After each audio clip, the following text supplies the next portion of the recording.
कोलकाता में अब 1 कट्ठा जमीन पर भी बिल्डिंग बनाया जा सकेगा। जी हां, आपने बिल्कुल सही सुना। छोटी जमीन पर कम से कम जगह छोड़नी पड़े, इसके लिए कोलकाता कॉरपोरेशन के बिल्डिंग कानून में बदलाव किया जा रहा है।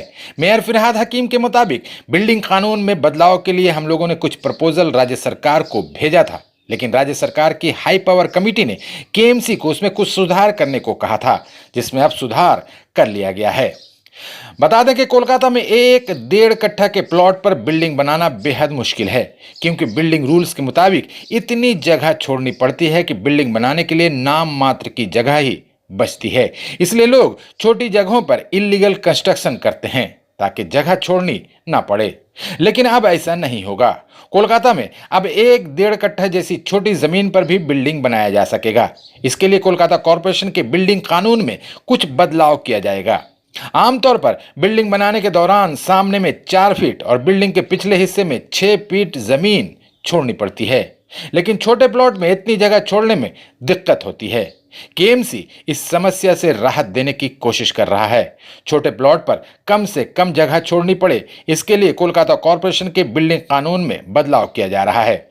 इस बारे में मेयर फिरहाद हकीम ने बताया कि इसे लेकर कानून में बदलाव के लिए हमने कुछ प्रपोजल राज्य सरकार को भेजा था, लेकिन राज्य सरकार की हाई पावर कमेटी ने कॉरपोरेशन के उस प्रपोजल में सुधार करने को कहा था, जिसमें सुधार कर लिया गया है। अब इस प्रपोजल को दोबारा राज्य सरकार को भेज दिया जाएगा। मेयर ने कहा कि इससे इलीगल कंस्ट्रक्शन पर रोक लगेगी। उन्होंने बताया कि कुछ मामलों में 1 मंजिली इमारत को 2 मंजिली भी करने की इजाजत दी जाएगी, पर इसके लिए कॉरपोरेशन में अप्लाई करना होगा। उन्होंने बताया कि केएमसी की तरफ से भेजे गए प्रपोजल को अगर राज्य सरकार की परमिशन मिल जाती है तो कॉरपोरेशन के जरिए नोटिफिकेशन जारी किया जाएगा, लेकिन इस नए कानून को लागू करने में अभी कुछ वक्त लगेगा। उन्होंने कहा कि हम कानून को और ज्यादा आसान बनाकर लोगों को सुविधा देने की कोशिश कर रहे हैं। मेयर ने कहा कि पूरी बिल्डिंग के 10% से ज्यादा हिस्से पर केएमसी के परमिशन के बगैर कंस्ट्रक्शन किए जाने पर उसे इलीगल माना जाएगा और उसको ही तोड़ा जाएगा। कोलकाता में इलीगल कंस्ट्रक्शन को तोड़ने के दौरान पुलिस के सामने कॉरपोरेशन के इंजीनियरों पर हमले किए जा रहे हैं। 2-1 जगहों पर इस तरह की घटनाएं हो चुकी हैं। इस बारे में मेयर ने बताया कि इलीगल कंस्ट्रक्शन को तोड़ने का काम जारी रहेगा। पुलिस के साथ मिलकर और भी कड़ाई के साथ हम लोग इस काम को करेंगे। वहीं इंजीनियरों पर होने वाले हमले के खिलाफ मेयर खुद कोलकाता पुलिस कमिश्नर को पत्र लिखेंगे ताकि दोबारा इस तरह की घटना ना हो। ছোট জমির ক্ষেত্রে না আমরা দিয়েছি, ছোট জমির ক্ষেত্রেও যদি 4 ফুট গলি হয় তাহলে একতলা বাড়ি হবে। তাহলে লোকে কি করবে, একতলার প্ল্যানটা নেবে, দোতলাটা ইলিগাল করে দেবে। হ্যাঁ, সেই জন্য আমরা ওইখানটা যাতে রিল্যাক্স করা যায় সেইটা গভর্নমেন্টের কাছে চেয়েছি, কিন্তু তার যদি ফায়ার ফাইটিং হয় বা অন্যান্য এমার্জেন্সি আছে সেটাও যাতে দেখা যায়, সেই জন্য খুব বড় বাড়ি করে দিলাম, সে ফায়ার নিল না বা ওখান দিয়ে এত ভেঙে পড়লো বাড়ি, সেরকম না। আমি বলছি যে এটা যা বাস্তব সেই অনুযায়ী আমরা একটা রেকমেন্ডেশন করেছি। না, আমি একটা এখন কি আছে, এখন কোনো আইনের মধ্যে কোনো ইয়ে নেই। আমি এসে যা দেখলাম যে এর আগে অনেকগুলো হয়েছে যে পুরো 5000 স্কোয়ার ফিট রেগুলাইজ হয়ে গেছে আর 200 স্কোয়ার ফিট ভাঙা হয়ে গেছে। যে 5000 স্কোয়ার ফিট করলো তারটা রেগুলাইজ হয়ে গেল, যে 200 স্কোয়ার ফিট করলো তারটা ভাঙা হয়ে গেল।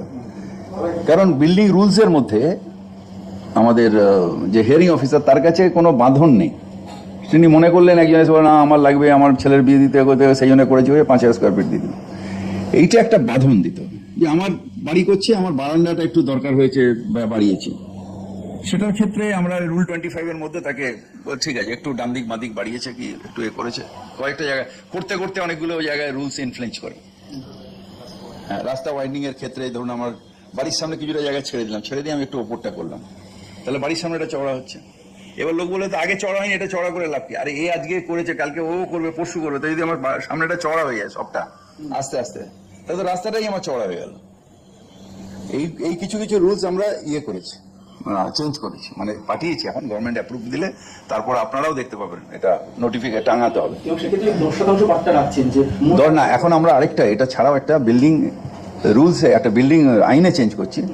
সেটা হচ্ছে যে যারা হিয়ারিং অফিসার তারা তো তাদের কাছে বাঁধন নেই, এখন একটা বাঁধন করে দেবে আইনের মধ্যেই যে টোটাল কনস্ট্রাক্টেড এরিয়ার 10% বেশি আমার বেআইনি হলে সেটা ভেঙে দাও।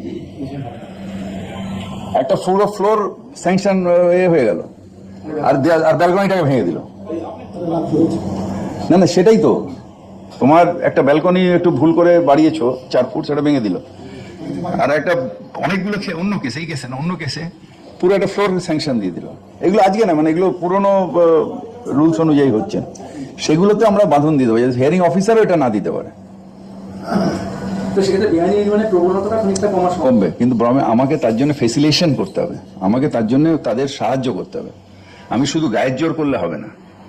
একটা হচ্ছে 15 দিনের স্যাংশন দিতে হবে। আমি আরেকটা আপনাদের মাধ্যমে বলতে চাই, কলোনি এলাকা এবং অ্যাডেড এলাকা যেখানে বেআইনি হয় বেশি, আপনারা বেআইনি না করে প্ল্যানটা জমা দিন। 15 দিনের মধ্যে, সেটা বিএলআরও পারমিশন হোক, ঠিকার পারমিশন হোক, 15 দিনের মধ্যে আমরা দেব। যদি 15 দিনটা 1 মাস হয়ে যায়, সোজাসুজি মেয়রের সাথে দেখা করুন।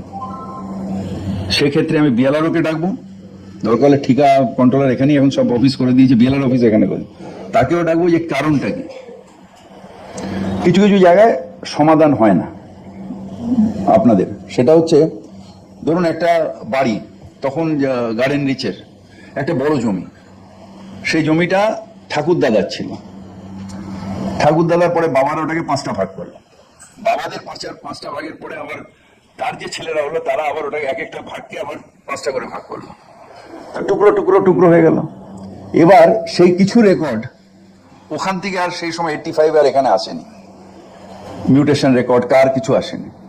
সেই সময় হয়তো কারো কাছে একটা ছোট কাগজে জমা দিয়েছিলাম, তো সে কিন্তু ওখানে বসে আছে, কিন্তু তার কোনো আইনত কোনো বৈধতা নেই। তো সেক্ষেত্রে সে তখন ওখানে রয়েছে, তাকে বাড়ি বানাতে হবে, ছেলের বিয়ে মেয়ের বিয়ে দিতে হবে, বা বংশ বাড়ছে, তাকে ভার্টিক্যাল এক্সপেনশন করতে হবে, ভেঙে ভেঙে তো ওইটুকুনি জায়গা পেয়েছে। সেক্ষেত্রে আমি চাই যে তারা অ্যাপ্লাই করুক, আমাদের সার্ভেয়ার গিয়ে দেখুক যে সে সত্যি বসে আছে কিনা, তার কাছে কি ডকুমেন্ট, ঠাকুরদাদার ডকুমেন্টটাই, সেটার একটা জেরক্স কপি, বা তখনকার দিনে হয়তো ভেঙে যাচ্ছে কাগজগুলো, সেটাও দেখুক, দেখে যে তুলে নিয়ে এসে একটা নোটিশ দিয়ে দিক, নোটিশ দিয়ে সেটাকে বলুক যে আর কোনো কারোর ক্লেম আছে কিনা। সেই ক্ষেত্রে তার নামে মিউটেশন করে দিলে সে বিল্ডিং প্ল্যান পেয়ে যাবে।